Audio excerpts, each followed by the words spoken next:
ఉషా మరియు మీకోసం స్వచ్ఛంద సేవా సంస్థ కావలి నిర్వహణలో క్రిస్మస్ మరియు సంక్రాంతి సందర్భంగా రొమాంటిక్ క్రైమ్ కథల పోటీ 2024. రొమాంటిక్ కథల పోటీ. రొమాన్స్ జీవితంలో ఒక భాగం.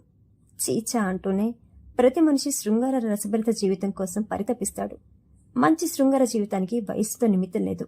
మనసులు కలిసిన వాళ్లే రసరమ్య లోకాల్లో విహరిస్తారు. కోర్టులో తేలే అనేక విడాకుల కేసులకు అసలు మూల కారణం వారి మధ్య రొమాన్స్ కొరవడమే అని తేలుతుంది. కార్పొరేట్ జంటలు విడిపోవడానికి కారణం కూడా రసహీనతే అని అర్థమవుతుంది. అసలు పెళ్లి తర్వాత అనుభవించాల్సిన శృంగారామృతం పెళ్లికి ముందే అనుభవిస్తే ఇక మిగిలేదేముంది? స్త్రీ మనసే కాదు, దేహం కూడా ఒక రహస్యమే. ఆ శోధన వేదన మిగిలిస్తే చెప్పడానికి ఏముంటుంది? మీ మనసు తలుపుల్ని తట్టిలేపండి. ఒక మంచి కథ చెంగల్వ పూదండ అవుతుంది. శృంగార నైషధంగా మారుతుంది. 10 కథలకు బహుమతులు. ఒక్కో కథకు 1000 రూపాయలు. క్రైమ్ థ్రిల్లర్ కథల పోటీ. ఎక్కడ ఏ నేరం జరిగినా దానికి మూలం ఆశ అవుతుంది. ప్రతిరోజు ఎక్కడో ఒక దగ్గర క్రైమ్ నమోదవుతూనే ఉంటుంది. అసలు క్రైమ్కి మూలాధారం ఏంటి? తల్లిదండ్రుల పెంపకమా? సమాజమా?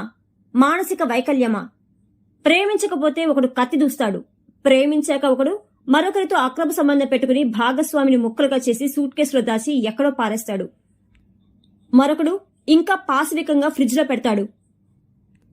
ఒకడు జీహాదీ అంటాడు, మరొకడు జైహింద్ అంటూనే తెగబడుతుంటాడు.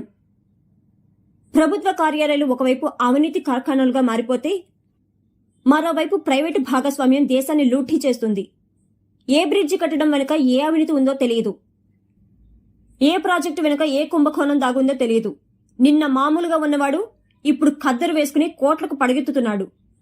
కాదేది కవిత కనర్హం అన్నట్టుగానే ఇప్పుడు అవినీతి క్రైమ్కు అడ్డే లేకుండా పోయింది. పొలిటికల్ కరప్షన్ దేశం హద్దులు దాటుతుంది. మెరుపులాంటి ముగింపునిస్తూ క్రైమ్ కథ రాయండి. 10 కథలకు బహుమతులు. ఒక్కో కథకు 1000 రూపాయలు. ఎంపికైన కథలు ఉషా అంతర్జాల వార మాస పత్రికలతో పాటు అచ్చు పత్రికలో కూడా ప్రచురించడం జరుగుతుంది. ఉషా కథ స్వీకరిస్తే మీరు రచయితగా శిఖరం ఎక్కినట్టే.